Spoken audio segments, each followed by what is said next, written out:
하나님께서 기쁘게 받으신 줄로 믿습니다. 힘있게 찬송해 주시니까 하나님께서 기쁘게 받으셨을 뿐만 아니라 우리의 가슴이 콩당콩당 뛰면서 큰 은혜와 도전이 되었던 것 같습니다. 우리 2023년 5가지 우리 고백이란 타이틀이 있지요. 제가 앞에 선창을 하면 여러분 후창을 해보시기 바랍니다. 흔들리지 말고, 의심하지 말고, 불평하지 말고, 비판하지 말고, 내 힘이 아니고. 여러분 이 5가지 다 외우시겠습니까? 두리두리 한번 짝을 지어봅시다. 두리두리 짝을 지어봅시다. 우리 조형근 집사님 고민이 됩니다. 이 여자를 할까? 양병숙 권사님이 10%게 살아있는데 큰일 났습니다. 자, 우리 두리두리 한번 짝을 지어봅시다. 제 기준으로 이게 오른쪽에 있는 분, 여러분은 이게 오른쪽에 있는 분 선창을 하시고 이쪽에 있는 분은 후창을 한번 해봅시다. 시작.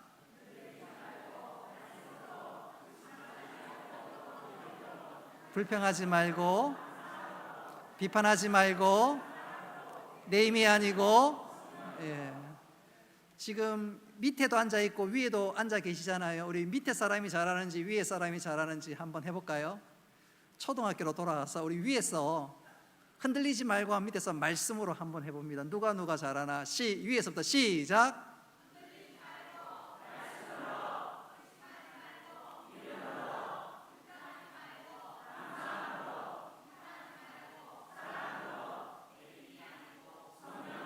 아멘.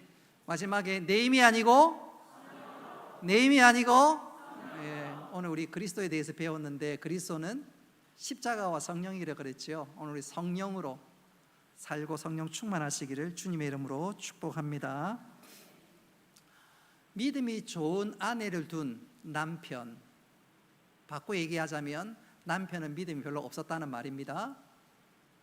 남편은 오전 예배만 겨우 참석하는 그런 사람인데 아내가 오후 예배를 마치고 집에 돌아오자 갑자기 남편을 끌어안았습니다. 그리고 어깨를 도닥도닥 두들겨 주는 거예요. 남편이 깜짝 놀랐습니다. 그래서 남편이 아내에게 묻습니다. 여보, 오늘 오후 예배 시간에 은혜 받았어? 목사님이 어떤 말씀하셨는데? 아내가 대답하기를 목사님께서 원수를 사랑하래요. 옆에 사람 한번 보십시오. 사랑스럽습니까? 우리는 원수가 아니라 하나님의 사랑받는 아들이기 때문에 우리 하나님께서 예수님을 십자가에 못 박혀 죽게 하기까지 사랑하시기에 이분들을 사랑하셨습니다. 그 사랑으로 한번 따라합시다. 옆 사람 쳐다보면서 사랑합니다, 축복합니다. 사랑합니다, 축복합니다. 당신 때문에 주일이 기다려집니다. 우리 교회가 그렇게 되시기를 주님의 이름으로 축복합니다. 지난주에 이어서 오늘 역시 남유다 8번째 왕 요아스에 대해서 우리가 살펴봅니다. 요아스가 왕위에 오른 것은 그야말로 드라마틱했습니다. 아달랴가 자기 아들이 죽고 나자 이참에 자기가 여왕이 되려고 소위 다윗의 모든 씨들은 다 진멸할 때 제사장 여호야다가 이 요아스를 보호하고 또 여호야다가 이 요아스를 성전에서 6년 동안 키우다가 소위 정변을 일으켜서 요아스가 왕위에 올랐습니다. 그런 일련의 과정들을 우리가 지난주에 살폈고 왕위에 오른 요아스는 그야말로 드라마 같은 일들 같은 사건으로 그가 왕위에 올랐습니다. 특별히 요아스는 그를 지도해 주었던 제사장 여호야다의 도움으로 믿음 가운데 굳건하게 성장해 가기 시작했습니다. 하나님을 경외했고 그 경외함은 곧이어 예배와 성전에 관한 관심으로 이어져 갔습니다. 그렇게 하나님을 사랑하고 특별히 예배하는 그 성전에 대해서 누구보다 애착을 갖고 있던 그에게 별로 좋지 못한 모습이 들어왔는데 그것은 바로 그가 그토록 사랑하는 성전이 많이 회파되었습니다. 그도 그럴 것이 지난 6년 동안 아달랴가 하나님의 성전을 거의 못쓰게 만들고 바알과 아세라성을 열심히 섬기니까 성전이 회파되고 허물어지는 것은 지극히 당연한 것 아니겠습니까? 그래서 이 요아스가 왕이 되자마자 제일 먼저 했던 것은 무엇이냐면 성전을 새롭게 건축, 소위 보수 수리하는 일이었습니다. 자, 그도 그럴 것이 요아스에게 있어서 이 성전은 성전이기도 하지만 그에게는 고향과도 같았습니다. 무슨 말이냐면 아달랴가 폭정을 휘두르고 온 나라로 하여금 우상을 섬기게 할 때 요아스는 성전에서 무럭무럭 자라갔습니다. 아이러니하게도 온 남유다가 우상을 섬기면 섬길수록 성전의 사람들은 무관심해져 갖고 그 무관심한 덕분에 요아스는 6년 동안 안전할 수 있었습니다. 근데 그 반면 성전은 제대로 수리 보수를 하지 못하니까 우리도 그렇지요. 개인 주택이나 아파트 페인트 칠하고 니스 칠하고 그러지 않으면 건물이 서서히 허물어져 가거나 망가지지 않습니까? 마찬가지입니다. 성전도 6년 가까이 내버려 두니까 성전이 이 모양 저 모양으로 허물어져 가거나 회파되어 갔습니다. 그래서 이 요아스가 왕이 오를 때 하나님을 사랑하니까 또 그 성전은 자기에게 고향과 같은 곳이니까 제일 먼저 했던 일이 뭐죠? 성전을 보수하는 일이었습니다.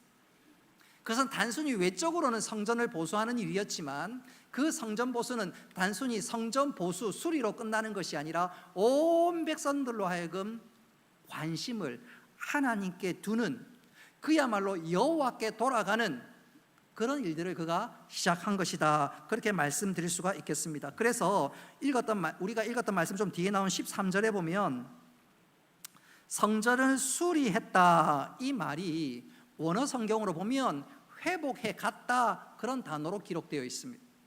다시 말씀드리면 성전을 수리하는 것은 외적으로 수리하는 것으로 끝나는 것이 아니라 온 백성들이 하나님을 향해서 믿음을 회복했다 그렇게 표현할 수도 있다 그 말입니다. 자, 왕이 여기에 관심을 쏟으니까 백성들도 관심을 쏟을 수밖에 없지요. 그래서 오늘 읽었던 말씀 뒤에 나온 10절 한번 보십시오. 10절 다 같이 한번 읽어보겠습니다. 시작.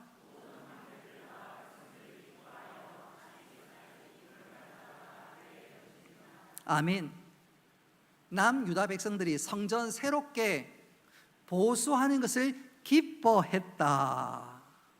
즐거움으로 자발적으로 예물을 드렸습니다. 그 결과 예배가 회복되고 성전이 새롭게 보수되어 갔습니다. 그런데 여기까지는 너무너무 좋습니다.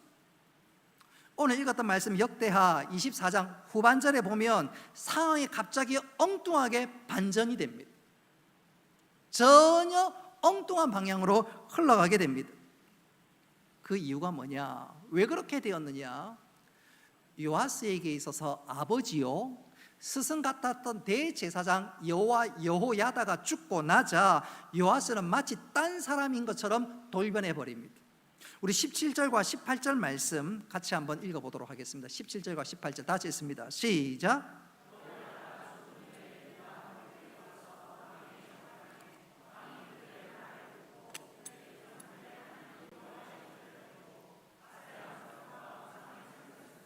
아멘. 이스라엘 백성들이 출애굽하고 광야 40년을 지나 약속의 땅 가나안에 이르렀지요. 가나안 땅을 정복하며 그것을 지도했던 지도자가 여호수아였습니다. 여호수아가 죽고 나자 이스라엘 백성들의 믿음이 완전히 파손되고 그 다음 세대가 하나님을 잊어버린 것과 똑같이 오늘 읽었던 말씀 17절에 보면 여호야다가 죽은 이후에 이 요아스가 완전히 딴 사람으로 돌변해 버립니다. 이유가 무엇이냐면 여호야다가 죽고 나자 갑자기 남유다의 몇몇 신하들이 요아스를 찾아왔습니다. 그러면서 우리가 이런 의견을 제시하는데 이렇게 했으면 좋겠습니다.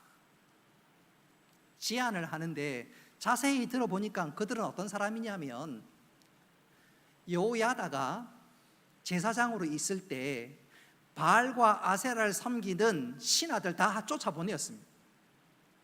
그리고 주요 요직을 맡지 못하게 만들었습니다.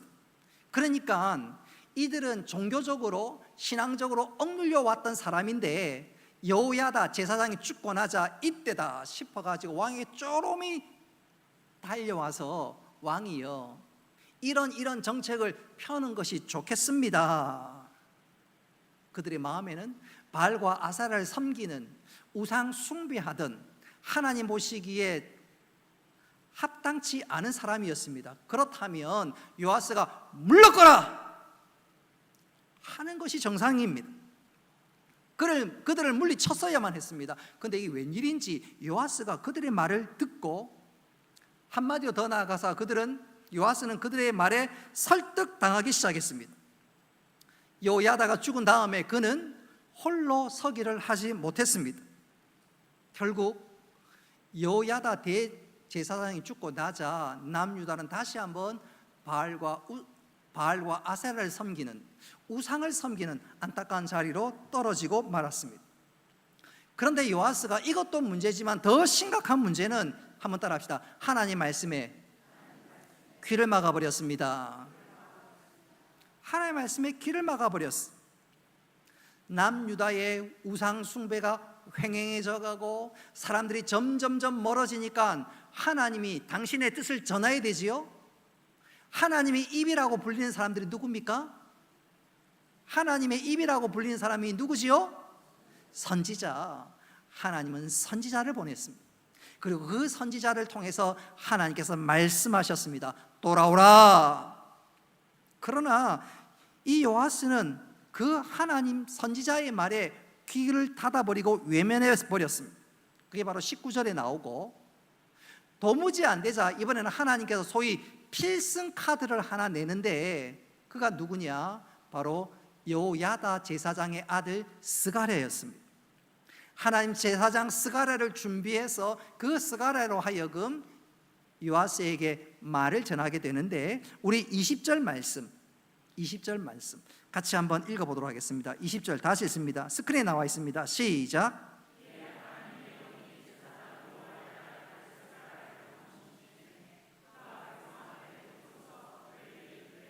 아멘. 이 스가랴는 여호야다의 아들이요 또 요아스의 고종 사촌입니다.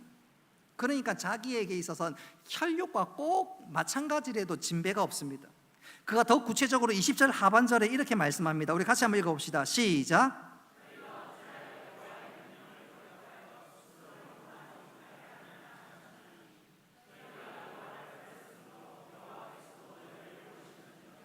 아멘.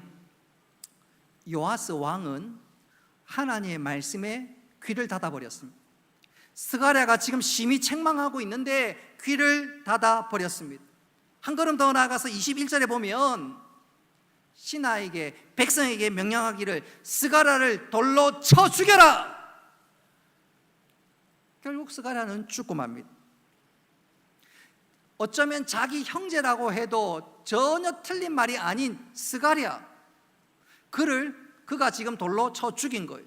폐륜입니다. 마치 북한의 독재자 김정은이가 그 고모부에게 총을 쏴 죽인 것과 똑같은 일인 것입니다.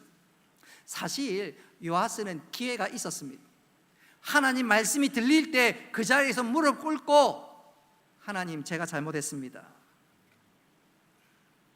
제가 범죄했나이다. 회개하고 돌이키면 되는데, 그는 하나님의 선지자가 말씀을 전할 때, 그리고 필승 카드인 스가랴를 통해서 말씀을 하나님 전할 때 귀를 닫아버렸습니다. 여러분 기억하십시오. 죄를 지어도 기회는 있습니다. 하나님께서 회개할 기회를 주시고 은혜의 자리로 초청해 주십니다. 근데 그때 귀를 닫아버리면 기회는 도무지 없습니다. 도무지 없습니다. 오늘 요아스 보십시오. 그는 하나님의 말씀에 귀를 닫고 있습니다. 귀를 닫았던 그 요아스를 하나님 가만히 두지 않았습니다. 23절에 보면 요아스가 스가랴 제사장을 죽이고 난 1년이 지나자 남유다 북쪽에 있는 아람 나라를 하나님께서 일으켜서 남유다를 치게 하셨습니다. 그래서 아람 나라가 예루살렘, 수도 예루살렘을 공격하는데 24절에 보면 이 아람 군대가 유다보다 훨씬 적은 규모입니다. 눈으로 보기에 유다가 충분히 감당할 수 있을 것 같은데, 읽었던 말씀 20절 이후로 보면 그 적은 규모의 군대를 남유다가 도무지 감당할 수가 없습니다. 나라의 지도자들이 죽임을 당하고 국가와 개인의 재산들이 강탈을 당했으며 25절에 보면 결국 요아스도 죽임을 당하게 됩니다. 요아스는 모든 것을 잃어버렸습니다. 심지어 자기 목숨조차도 잃어버렸습니다. 하나님을 버리고 예배를 버리고 성전을 떠나버리니까 그에게는 남는 것이 아무것도 없었습니다. 여러분, 우리가 살아가면서 여러 가지 잃어버리는 경우들이 혹 있지요. 잃어버리는 건 있어요. 어떤 거는 잃어버려도 할 수 없지, 마음을 고쳐먹는 경우들이 혹 있잖아요. 금주에 저는 깜짝 놀랄 일을 카톡을 통해서 확인했는데, 경찰서에서 무슨 범죄 고지서가 날라온 거예요. 뭔가 자세히 보니까 제 거는 아니고 우리 둘째 아들 신혼이 거예요. 신혼이 거. 경찰서에서 뭐 하나 날라왔어요. 가슴이 두근두근거려서 봤는데, 잘은 모르겠지만 쉽게 말씀드리면 둘째 아이가 사기를 당해요. 사기를. 뭐 당근마켓 같은 데서 중고 물품 거래하다가 사기를 당했는데 무려 9만 원을 사기를 당했어요. 그래서 근데 그 범인이 잡혔어요. 그리고 그 범인이 영도 경찰서에 잡혀가지고 무슨 범죄 확인서 해가지고 날라왔더라고요. 저는 우리 아들이 무슨 범죄 저지른 줄 알고 깜짝 놀랐어요. 우리 집 사람하고 9만 원이 아까워가지고 막 사기당한 게 억울해가지고. 저는 별로 안 억울했어요. 저는 나라에 한 몇 년에 한 번씩 돈을 내거든요. 범칙금 막 7만 돈 그래서 뭐 9만 원쯤이야 뭐 그럴 수 있지요. 근데 둘째는 뭐 담담하더라고요. 뭐 그럴 수 있지요 하면서 속으로 믿음이 좋구나, 아빠보다 큰 목회하겠구나, 뭐 그런 생각 잠시 했는데, 자, 그건 별 중요한 게 아니고, 우리가 살아가다 보면 억울한 일 당할 때가 있지요. 빼앗겨버릴 때, 잃어버릴 때가 있지요. 그러나 여러분, 우리가 이것도 사기당하고 이것도 빼앗기고 여러 가지 할 수 있겠지만, 여러분 절대로 빼앗기지 말아야 될 것은, 잃어버리지 말아야 될 것은 하나님과 예배와 말씀인 줄 믿으시기를 바랍니다. 빼앗기면 안 돼요. 여러분, 다 잃어도 하나님과 신앙과 예배를 붙잡을 수만 있다면 하나님께서 다시 한번 회복시켜 주신 줄 믿으시기를 바랍니다.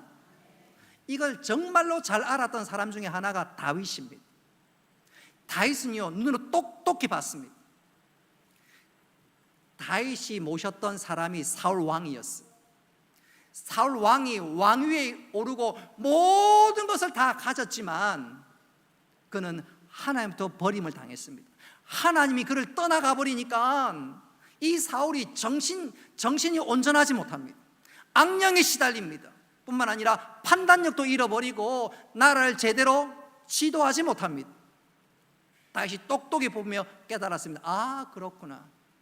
재산이 있어도, 물질이 있어도, 명예가 있어도 정말 중요한 것은 하나님을 모시고 사는 것이구나.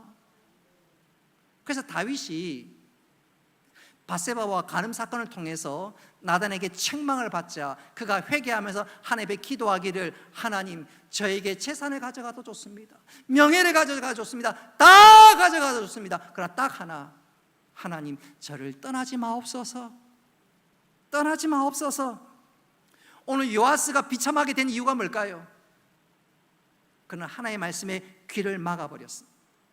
그는 왕으로서 명예도 있고 지위도 있고 재산도 있고 다 있었지만 그에겐 단 한 가지, 하나님이 없었습니다. 그리고 하나님을 잃어버렸습니다. 잃어버리자 변질되기 시작했습니다. 잃어버리자 말라가기 시작했습니다. 여러분, 이 나무나 꽃도 밑에 그 뿌리를 잘라버리면 그때부터 말라가기 시작합니다. 겉으로는 대단히 화려해 보이지만 결국 죽은 것이지요. 우리 영적인 삶도 마찬가지입니다. 우리가 이것저것 빼앗겨도 하나님만 있으면, 하나님만 바라보면 하나님께서 반드시 은혜 베푸시고 새롭게 해주실 줄 믿으시기를 바랍니다. 자, 요아스 그가 왕이 오른 거 정말로 드라마틱합니다. 이야, 진짜 하나님께 행하신 일들이 놀랍습니다. 근데 요아스의 말년을 보십시오. 처음과 비교해서 그는 처음보다 나중에 훨씬 못한 사람이 되었습니다. 여러분, 우리 믿음의 사람은 처음보다 나중에 좋아야 될 줄로 믿습니다. 그런 대표적인 한 사람을 이 시간 소개하면서 설교를 마무리할까 합니다. 대표적인 사람이 바로 마가 요한입니다. 여러분, 이 마가 요한은 바나바의 조카입니다. 이 마가가 어떤 사람이냐면 예수님께서 십자가에 달려 돌아가시기 전에 소위 최후의 만찬을 하지요. 그 만찬을 했던 집이 마가의 다락방입니다. 뿐만 아니라 마가의 다락방에 120명의 성도들이 기도하면서 마가 다락방에서 무엇이 임하지요? 오순절날 성령이 임하게 됩니다. 그러니 이 마가가 오순절 성령 사건과 예수님 소위 최후의 만찬을 보면서 또 그 일이 자기 집안에 일어나니까 얼마나 감사하며 가슴이 얼마나 뜨겁겠습니까? 그러던 차에 그의 바나바의 조카가 마가라고 그랬지 않았습니까? 바나바가 선교를 떠난다는 거예요. 바울과 함께 선교를 떠난다는 거예요. 오순절 성령 사건을 보았던 그가, 오순절 성령 사건이 무엇인지 아는 그가 가슴이 뜨거워서 그도 참석했습니다. 그런데 이 마가는요, 어려서부터 부유하게 자랐습니다. 저 개인적인 얘기를 하자면 저는요, 점심 도시락에 점심밥 먹을 때 찬밥을 먹어도 전혀 이상하지 않습니다. 이대매 신방 갔을 때 찬밥 줘도 괜찮습니다. 농담이 아니라 진짜로. 왜 그러냐면 저희들 중학교, 고등학교 때 도시락 싸가면 양은 냄비에 찬밥이지요. 그렇지 않습니까? 그래서 그런 추억이 있기 때문에 저녁은 싫어. 저녁 찬밥은 싫어. 점심 찬밥은 괜찮아. 그런 추억이 있었어요. 저희 요즘에야 한여름에도 뜨거운 물로 샤워하지만 박인규 장로님, 옛날 여름에 뜨거운 물로 샤워한 적이 있나요? 없지요. 김석기 집사님, 여름에 뜨거운 물로 샤워한 적 있나요? 없지요. 김동준 장로님, 여름에 샤워한 적 있나요? 없지요. 적어도 허 장로님 때만 하더라도 1년에 목욕 2번 했잖아요. 그래서 허 장로님이 목욕 너무너무 좋아합니다. 제가 우리 교회 처음 부임하자 제일 먼저 했던 말이, 허 장님 저를 부르시더라고. 불러서 목사님, 내가 목욕 좋아하는데 저 목욕탕 가르쳐 줄게요 하면서 데리고 간 데가 평창 리베이로 목욕탕. 그래 한 번씩 둘이서 빨가벗고 만나기도 했습니다. 요즘에는 목욕을 쉽게 하지만 옛날에는 찬물로 목욕했어요. 기껏 한다는 게 한여름날, 그지요? 다라이에다가 물 대파가지고, 데운 것도 아니고 대파서 미지근한 물로 저녁에 샤워하는 게 종종 있었습니다. 엉뚱한 길로 빠진 것 같아 다시 본문 돌아오면 마가는 부유하게 컸습니다. 넉넉하게 자랐습니다.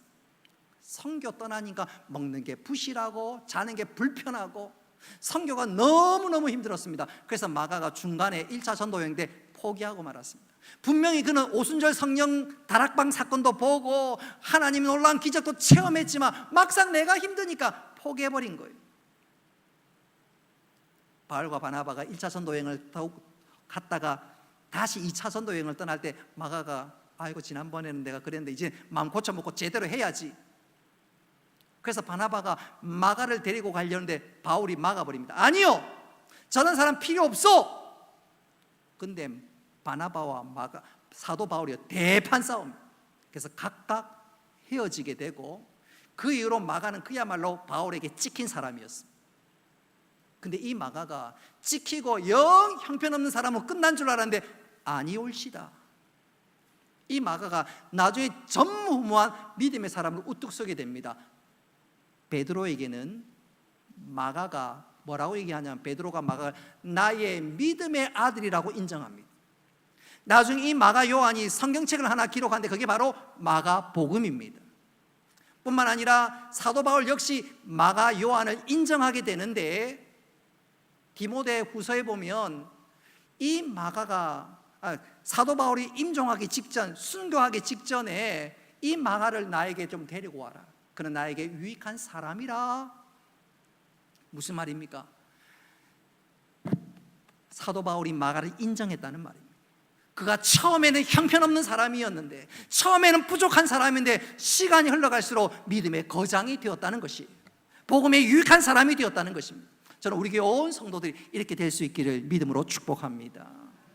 오늘 요아스와 마가 너무너무 대조적인 사람이죠. 요아스 처음은 너무너무 드라마틱하고 정말로 하나님 은혜 안에 살아갔던 사람이었습니다. 그러나 그의 마지막은 형편없었습니다.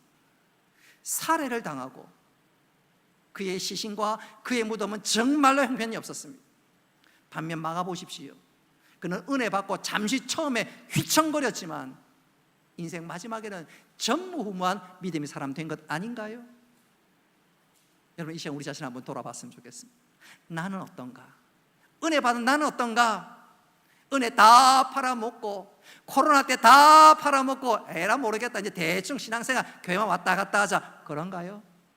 그게 아니라 하나님 주신 은혜에 감사해서 예수 그리스도의 십자가의 보혈이 내 마음에 은혜가 강같이 흘러넘쳐서 이전보다 더 열심을 내고 이전보다 더 많은 열매를 맺을 수 있다면 하나님께서 우리를 통해서 역사하시고 더 아름다운 일들을 펼쳐나가게 될 것입니다.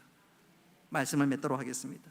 오늘 이 요아스를 영적 반면교사로 삼을 수 있기를 바랍니다. 처음보다 나중에 더 좋은 사람이 되어서 하나님 기뻐하실 뿐만 아니라 아름다운 열매를 하나님께 올려나갈 수 있는 우리 모두가 되기를 주님의 이름으로 축복합니다. 우리가 말씀을